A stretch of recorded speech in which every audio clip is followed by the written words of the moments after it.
So we're going to start by removing the side trim panel right here. You can see we're just going to use a panel tool to insert in there, pry it away. There's one clip towards the front.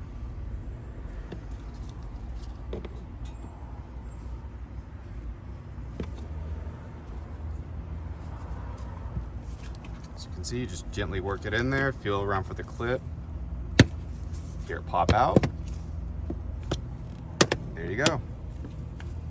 Next, we're going to remove this trim piece above the glove box, below the vent. We're going to start by peeling it from the outside, moving towards the inside. It's a long piece that goes all the way towards the knee of the passenger footwell. So just pry it off clip by clip, starting from the outside, moving towards the center. Just pull towards the back of the vehicle. There you go. Just like we did on the passenger side, we're now going to remove the side driver trim panel. Start by inserting the panel tool in the front and prying out towards the side. Once you get the first front clip, it pulls off pretty easy.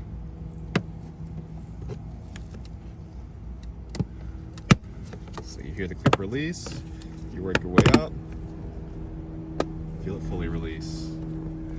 So next we're going to remove this trim piece with the 4 buttons next to the steering wheel under the driver AC vent. We're going to start by pulling from the outside, and the main clip that you can see releases. It is wired in by one harness. You can just leave it hanging if you prefer for the time being. Next, we're going to turn on the accessory power to the vehicle so we can telescope the steering wheel down and as far away from the dashboard as it can go, so we can have more clearance to remove this dashboard bezel, which is going to require a couple of more panels to be removed before we can completely remove it. Now that we've turned on the accessory power and moved the steering wheel down and out as far as it can go, we're going to remove the start-stop button panel by pulling from the footwell outwards, so down towards the accelerator pedal. You just pull straight out. It is attached by one wiring harness. You can just leave it hanging for now. So with the steering wheel down and as far out as it can go, and also with the start-stop button panel removed, we can now remove the dash cluster trim bezel. We start by pulling on the outside, pulling towards the back of the vehicle, working your way around the top. There are 2 clips at the top that are in there pretty firm. If you can get your fingers behind the bezel and use that pressure from behind to force them to release, it works really well, just like that. Take your time finding the other one and it pops out just the same.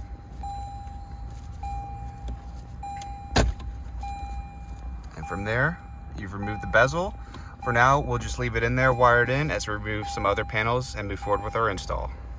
Next, we're going to remove this trim piece that runs under the monitor all the way along to going under the passenger air vent. We're going to start outside the passenger air vent just by pulling the piece towards the back of the vehicle. Feel the first clip pop off. Just work your way towards the center of the vehicle, pulling clip by clip.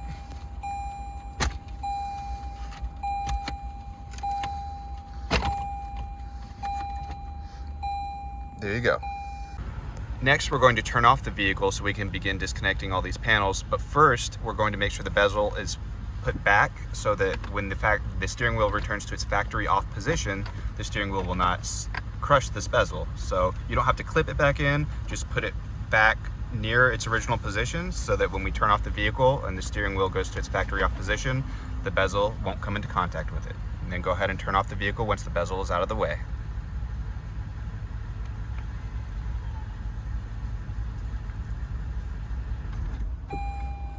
See, the steering wheel goes back, but the bezel is absolutely out of the way.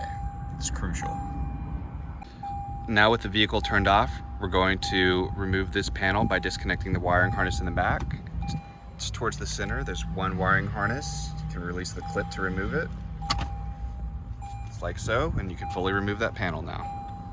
With the trim piece removed that goes from the passenger AC vent to under the screen, you can now see there's 2 10mm bolts exposed behind the infotainment system. So we're going to use a 10mm and remove those.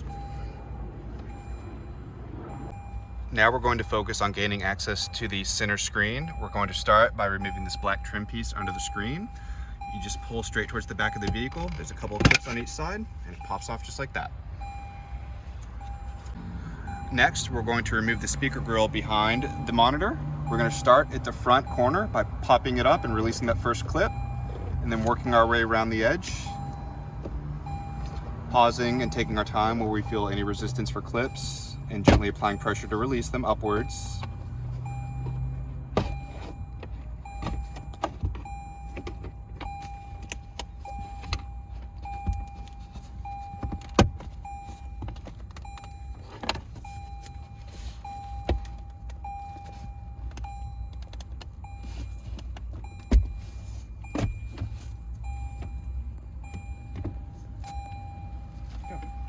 Next, we're going to remove these two 10mm bolts located under the center screen, one on each side, and that will allow us to move the screen and get a little bit more access to the wiring harness behind it.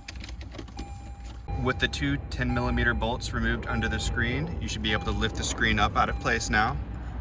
Be careful not to pull it too far. It is plugged in, and that's why we're going to lift it out. We're going to remove and unplug the wiring harness behind it. So with the screen lifted out, you can see the wiring harness. We're just going to press the clips and unplug those. Next, we're going to remove the door jamb trim piece. We're going to start at the top, releasing the clip.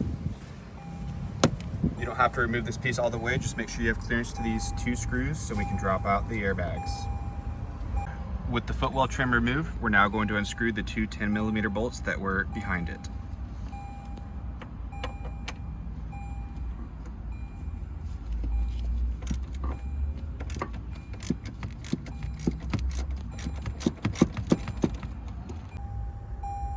Next, we're going to remove the cover underneath the glove box.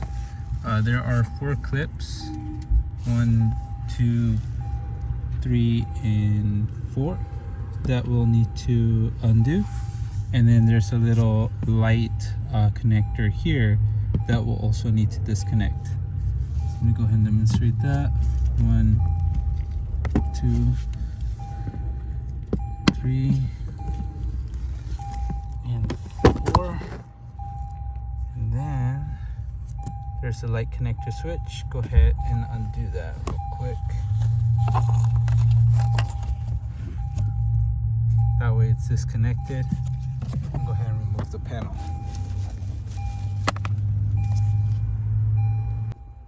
Next, we'll remove this panel right here. Go ahead and press on that button right there. And you should be able to have that pop out. And pull on this.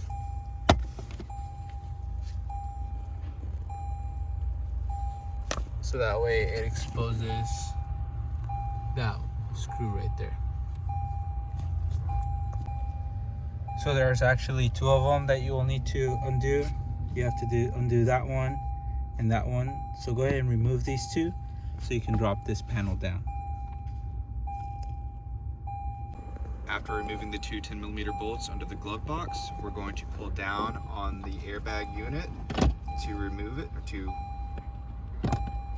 get it free. You just pull straight down and the clips release.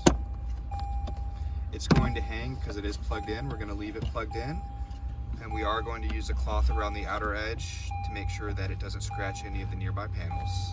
It is pretty sharp. Once the airbag module is detached, we're going to go ahead and undo these 4 screws. We have 1, 2, and if you were to open up the glove box, there's 3.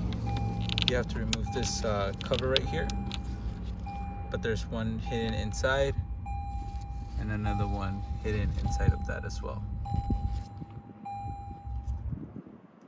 After removing the 4 bolts holding in the glove box at the bottom and the top, we're going to be able to drop out the glove box. There is one wiring harness connected towards the center, so we're going to want to make sure to not pull out all the slack on that before we unplug it.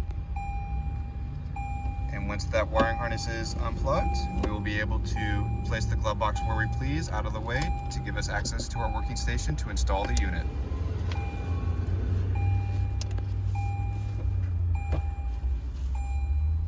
Go ahead. We'll begin with our LVDS cable.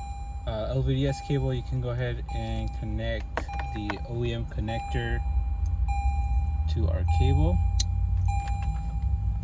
and the other end will connect to the LCD screen. Let's go ahead and route this cable down We'll need to route it down to this area right here. We will be putting our CarPlay module right here. So let's go ahead and route this down. Now,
next we'll connect our monitor cable, which is this one right here.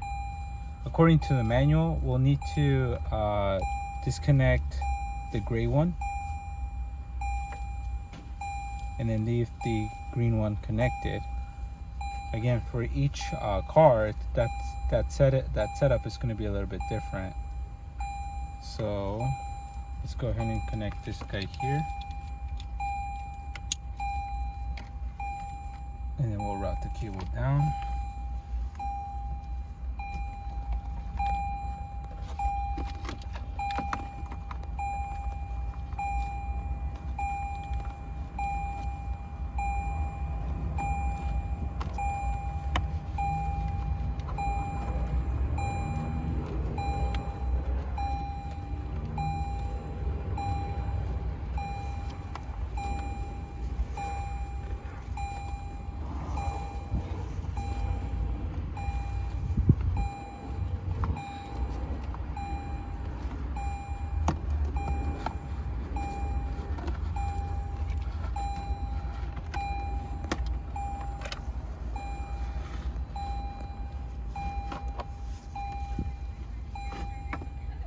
This will route down following the LVDS.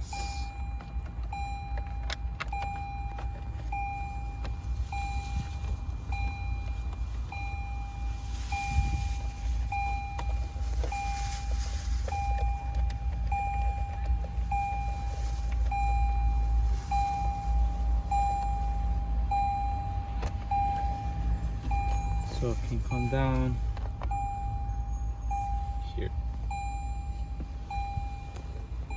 Now that we have our two monitor cables, the LVDS and the monitor cable, here's the original white one. Let's go ahead and reconnect the original OEM monitor back on.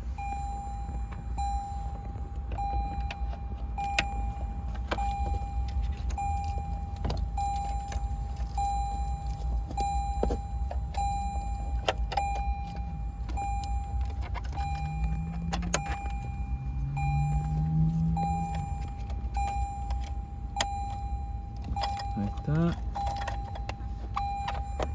And then we'll reposition.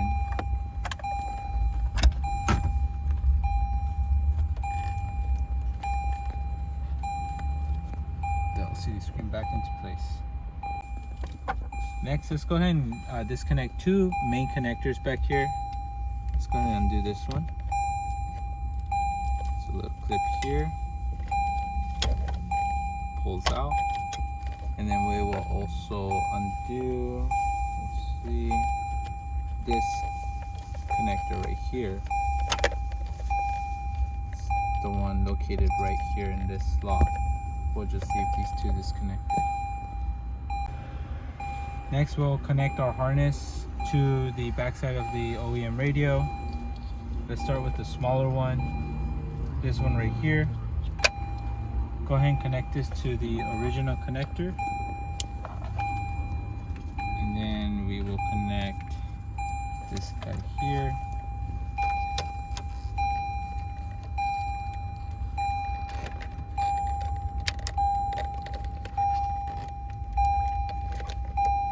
There we go. Make sure it's clipped in. Once that is done, go ahead and connect the larger connector.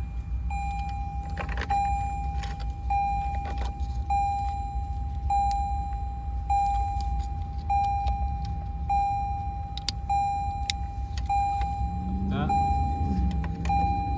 And then this side.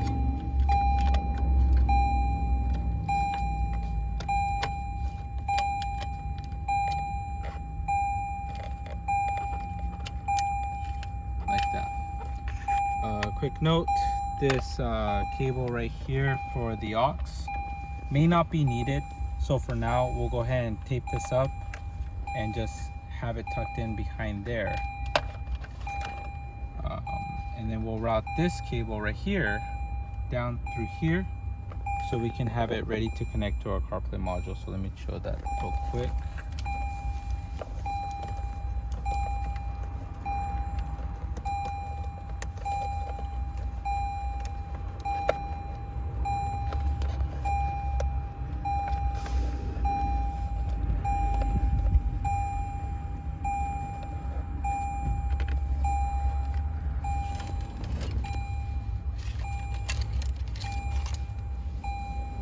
Through, and then we'll tape this up and just tuck it back there because it will not be needed. Next we have this cable right here. This will connect to our module as well, but we don't have to route it because it will just end up right here. One thing I would like to point out about this is it has a ground wire right here. So let's go ahead and splice this ground wire to the ground wire coming off of the cam power cable. We'll need to splice these two together. Okay. Next, we'll connect our CarPlay module, but before we do that, let's go ahead and set the dip switch settings according to how we need them. I'll refer to the manual. We should typically have 1 off, 2 on, and then this car has a 12.3 inch screen, so 3 is on, 4 is off, and then let's see, 4 is off, 5, 6 are off by default, 7 and 8 will leave off as well. So we'll go ahead and test these dip switch settings here, and then we'll proceed with connecting the rest of the connections to the module.